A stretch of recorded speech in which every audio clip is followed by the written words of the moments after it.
Merry Christmas. Merry Christmas to all. It is Christmas in July, certainly in this studio. My name's Tony Squires, joined by Nathan Hindmarsh, Wade Graham and Brent Reid. You look splendid, the three of you. In fact, everybody in the building has decided to really embrace the Christmas in July spirit. Obviously, July 25 yesterday, but we've hung it over into today for you. In fact, I think there is some slight danger that we may have overthought the Christmas in July and underthought what happens in the rest of the show. That could be a I'm done now. I've turned up in a sweater. Yeah. I've got nothing for the rest of the show. Well, describe your sweater, your Christmas sweater. Mine is National Lampoon's Christmas Vacation. Yeah. Yeah. I don't know if you can see this while you're in your cars, but it says shit is full. So if you all know the scene, it's where he's out the back with emptying the Winnebago into the stormwater. It's always a fun job, that. You're emptying the Winnebago. Yeah. You don't want to do that, do you? If you are a Winnebagoist or a caravanist, if that's the word. I think neither of those are words, but go on. And you've got to do the dump. Yes. It's not you always give it to one of your kids to do, or your wife. You got to go to the dump box and you go empty out that stuff. You don't do it yourself. Enjoying your Christmas lunch, everybody. That's yeah. These cherries are delightful. They are cherries. We have tinsel. We have giraffes here that have Christmas Santa hats on. We, in fact, have Brent Reid, who is wearing the Santa outfit. It's a bit disturbing, Tone, when the Santa top, the belt's too tight for me. Yeah, that is. Because generally those Santa tops are a bit loose, aren't they? Because Santa's a bit pudgy. Exactly. But this is quite tight. Mm-hmm. I actually went to so many shops on the way here. I went to 3 Lifelines. No Christmas gear. So I just went to the dollar shop downstairs. Just failing to prepare, mate. Yes. Put yourself under pressure. What's the saying? Failing to prepare is preparing to But fail. fail. Yeah. Correct. And it's a fail. So you left it till this morning. Yeah. I figured they'd be everywhere. I just thought you'd go into Woolworths or Big W or whatever and you'd buy a jumper. Mm-hmm. I didn't realise they're hard to find at this time of year. Well, it's July.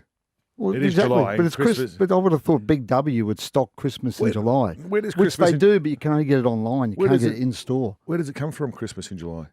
Well, it's very, very old tradition, Yeah. both in the Northern Hemisphere and the Southern Hemisphere. Obviously, in the Southern Hemisphere, to give people the feeling of that cold Christmas, and the Northern Hemisphere, the absolute opposite. But I think it was like the 30s, maybe, it began. So it's been going for quite some time. I had no idea. I thought it was just American. I didn't even know we did it here. I just tossed it up one day. I like it. I don't think we Who do. Who doesn't not like Christmas? I love It's Christmas. a great time of year. Obviously, you get to catch up with your friends and your family. Everyone's normally got a couple of weeks off over Christmas to relax and enjoy some sun if you're in Australia. If you go in the other parts of the world, you get the snow. And I'm in a real sweet spot for Christmas. Well, you're also Yeah. in gingerbread man pajamas. Yeah, well, I had plenty of options to choose to bring in. Like I said, I'm in the sweet spot. I have a 5-year-old and a 7-year-old at home. So Hold on to that. anyway, Hold on to the those magic, memories of Christmas. the magic is back, but with the kids, Yeah. it's so much fun. It's enjoyable to see the look on their faces Christmas morning, and just to build up. We do the elf on the shelf around the house, and it is a good time because as you get older, everyone knows. Again, Christmas is fun, and it's good to catch up with family and friends. Santa is always real, though. But when you have the Santa kids, is real. when you have the kids into it, and the magic's back, Yeah. it's a good period. So do love yeah, that. we love our Christmas. That's me in the our family. That's me in the family still. Hindy, is that eggnog? Are you drinking eggnog? No, this is actually a good old lemsip. Oh, a bit sorry, raspy, okay. looking after the old vocal cords. That's not quite Christmassy, is it? No, there could be a little.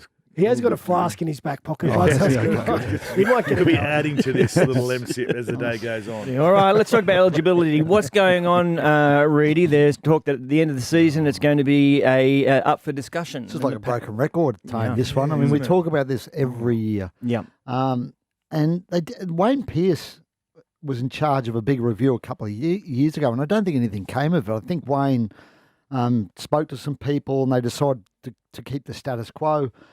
So if they're gonna sit down and do this, they've got to do it properly and make a definitive decision about is there what an they want appetite to to do. change? Well, in some corners there is, but I mean, I don't. What- To me, what- it doesn't matter either way. Like, I don't care what they do. I don't necessarily think the current system's broken. But what is the current system? I don't even understand Well, the current what the current system is. The only change I would imagine So would happen. are we talking New South Wales, Queensland? We're talking Australia representative. What are we talking No, about them changing? The only issue I would think, Hindy, is I think what they will consider is opening it up to the Victor Radleys of the world and guys like that who. But he's chosen play to. for England. But he's chosen to Yes. play for England. So Yeah, but you can play for then- a tier 2 and still play Origin, but you can't play that's tier at the 1. moment. I think those tier 2 sides won't be tier 2 sides anymore. You You know, know, with the class of players they get. But Yeah. Victor chose to go to England, right? Whether that meant he didn't think he was ever going to play Origin, or he just decided, well, then that's where I want to play. If you decide you want to go play for England, you don't play for New South Wales or Queensland. Done. Well, That is it. And that's how it should be still. Well, I think that's what they're considering changing. Yeah. But Because Victor grew up you in can't- Sydney supporting New South But Wales. then he's chosen to go and play for Yeah, England. I get that. And again, I'm neither here nor there on it because I think the way we have it at the moment is okay. Sure, are there sort of issues that are maybe issues? Maybe there are, but it's not broken. It would so- impact like 2-3 players. Yeah. At max, 2 or 3 players, I reckon, would be impacted by this. Is it because we're And hearing Victor's, that a and few Victor players would are be no certainty to make the New South Wales team yeah, anyway. no, but is it unless they make Samoa or Tonga over the next Well, few they years a can't do tier that. 1 name. That's the thing they can't. They cannot do that because. Is it all fun? It's a funding thing. Well, no, but the minute they do that, you're forcing the Jerome Luais and the Yeah. Steve Crichton's of the world to make a decision between playing Origin and playing for Samoa. And I think, in that respect, why is that an issue? because you would decimate the island nations. They wouldn't play for Samoa. They'd play for New South Wales. Do you think they would though? Yeah, I think they would. So why is there talk about a lot of them wanting to play for either Samoa or Tonga now instead of for Australia? Because they can play Origin and do that at the moment. And they'd rather play for Samoa than play for Australia. But they want to Well, play. then if you want to do that, you don't play for New South Wales or Queensland. But you can at the moment, so that's You where can it at the is. moment, So, yes. but you're saying that with Victor Radley, he's chosen England, Brimson. so he can't do it. Same. But at the moment, there are players who have chosen another country, those Yes. island nations, and they're still playing Origin. So Yeah, you're yeah. saying that shouldn't be allowed? I'm not really. No, I don't think it should be allowed. Yeah, okay. No, I don't. I think it should be either you play for New South Wales and Australia, and this is going to piss a lot of people off me saying this, but that's how I think. You pick your New South Wales, you pick your Queensland, and you play for Australia. That's Yeah. how it is. See, again, I don't have the answer to this, and I haven't really. I don't mind the way the current system is because I completely understand and understand and think that they should be able to play both. Because you look at say Stephen Crichton and Jerome Luai, for instance, Samoan heritage. Yes, they grew up in Australia, but they're strong Samoan heritage. So I can understand them wanting to represent Samoa So can I. rather than Yep. Australia. But then also, they grew up in Mount Druitt, which is 10 minutes up the road from Blacktown, where I grew up. Same area. They played in the same school junior competition, same schoolboy competitions. Watched New South Wales, represented schoolboys in New South Wales. They grew up the same way I grew up, and I wanted to play for New South Wales. So I don't understand why they would have any different passion to the way that I had, and wanting to get out there and represent New South Wales, and then also wanting to represent Samoa. So I like the system in that the way it's set up like now, and I'm with Reedy in terms of if we put those nations as tier 1 nations, it's a big choice for those players to make, and maybe some will rather play Origin than represent because they still have the option to represent Australia. It's not as if they're out of the international game altogether. But the Polynesian influence now in the game is going through the roof. Massive. So those tier 2 nations are only going to get stronger and stronger, Which is good for the which is awesome for the game. Yes.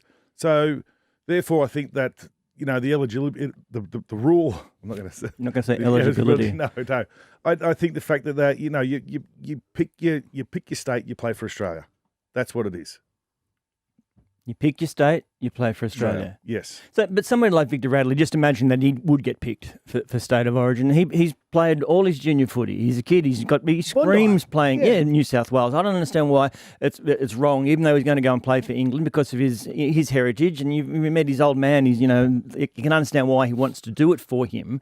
Why should he be barred from playing state of origin? Well, I could have gone and played for Scotland, but I didn't. I chose to play for Australia. The only thing and New South Wales. Yep. The only thing I would say that's different about Victor Radley, Tone, is once he's played for England, he can't play for Australia anymore. These guys can play for Samoa and play for Australia. So because they're tier 2. if you consider Origin an Australian selection trial, which it isn't really, but they still sort of bill it that way, right? It's a Mel very much used to be. Mel used to use it that way still. Yeah. So if you then the city country trial used to be for your New South Wales team as well. So. If you consider it from that perspective, then the way it is now should stay the same, and Victor shouldn't be allowed to play Origin because he cannot play for Australia. At least Luai, just leave it. Crichton. They can still play for Australia. Even though they choose not to, they can play for Australia. So Victor, if not for a couple of untimely suspensions, he would have played for New South Wales already. There's a couple of times he was about to be picked. And he got suspended. There was a bad run there for a while. If he'd have played for the Blues, and then after a certain amount of time wasn't making the Australian team, then he goes, okay, I want to represent England. Could he have done that back then? Yes. And then yes. But once he does once that, you've done that, you're locked can't out. go back. Yeah. Okay. Yeah. So Kalen, for example, if Kalen goes and plays for New Zealand, his Origin career is over. But you're right. We want that international window, those international games, to be as close as possible. We don't want Australia dominating, or even New Zealand. Well, Australia doesn't dominate anymore. No, not as such. No, because you've got Samoa, Tonga, New Zealand as well. England, they've fallen away a little bit compared to where they used to be. But I think the international game at the moment is very strong. Well, it's definitely the strongest it's ever been because of all this. All the juniors that are coming through, coming from a background of a different country, which is great. It's awesome. I love it. I love the fact that when Australia plays in a test match against any of these against these tier 2 sides, we're not sitting back going, this will be over in 10 minutes. Well, it's an 80-minute game. Yeah. And with Origin too, if it was to be, you could only pick a nation or Origin, and players elected not to play Origin. I don't think that would affect Origin as much as we think, because Origin is not necessarily about the best versus the best. It's about, the representation of the team and the pride you have in the jersey. And again, look at this year's series. Everyone knew probably on paper New South Wales was the better team, but then Queensland find something special, find something for the jersey to represent their state, and they come up with the goods. And that's what we love about Origin. So, but isn't that exactly what these guys are trying to do on the international stage? That's 100%. That's what I said. But if it was to be changed, and if they say, okay, you pick Samoa or Tonga, but you can't play Origin, I don't think Origin's going to suffer if those players make the decision to represent their nations instead. I think it could actually find someone who's maybe not as good, but then all of a sudden he gets to that level, he finds something special, mate against mate. That's Origin anyway. So I don't think Origin suffers from losing a few key players. It might even... I don't think that'd be the consideration, Wade. I think the only thing they'll consider is whether they throw Origin open to Kiwis and English players who represent New Zealand and England. I think that's the only decision they're going to make, whether they allow that or not. The Victor Radley rule. Surely only if you grew up. Yeah, of course. Yeah, you'd still have to meet the guidelines, which is you've got to play. You just can't come over and go, all of a sudden I'm playing for New South Wales. You've got to be in Queensland, New South Wales before you're 13, I think it is. You've got to have played. So as long as they meet, that's the one decision. Where does Herbie Farnworth sit in that? When did he come over to Australia? He came over 15? He's gone. No, he was 16. I think he was later than that. Yeah. Is it true that he was in one of the soccer academies? Yeah, I think at Man U, I think. Yeah. What's he doing? Just a sidebar, and I heard Andrew Johns talking about this and saying that the Pinnacle is Origin. For you two, what was it? What meant more than the pulling on of that blue jersey or of the green and gold jersey? Oh, this is a very difficult question to ask. But for me, it's the coat of arms. It's the green and gold of my country that I was, that I belong to, and Origin was B's. Behind it, different sort of feeling. Your state of origin, it's what you grew up playing as a kid. That's what you would have died to play, which we, absolutely loved it. Australia it's a different honour. You're representing your whole, even though not everyone follows the game of rugby league in Australia, but you're representing your country against another country, and that was the pinnacle for me. Yep. Not the toughest footy, but up the top. Yeah, I agree. I put the Australian jersey and representing your country at the very top of the list of honours. It was a different sort of feeling, the Origin build-up compared to, representing your country. But, it felt when you had the green and gold on and obviously that badge on your chest and you knew the history, you knew you were representing your country, the national anthem comes on, your family's sitting in the crowd. It's more of a teary moment, isn't it? It's a big moment. It's very personal for yourself, and it's a huge honour. Yeah. Because, again, your family's there. And you're representing them. Your last name's on your back. They see that on your jersey, and then you have the honour and the privilege of representing your country. So that for me goes on top. And Origin's a different kettle of fish. That was more personal, and there's more of probably a rivalry that was instilled in you, Yeah. where it's just an honour to be able to play for your country. It's such a great way of explaining things. I wish I had that knack. Well, put it this way. I'd shit myself more playing Origin than I did for Australia. Well,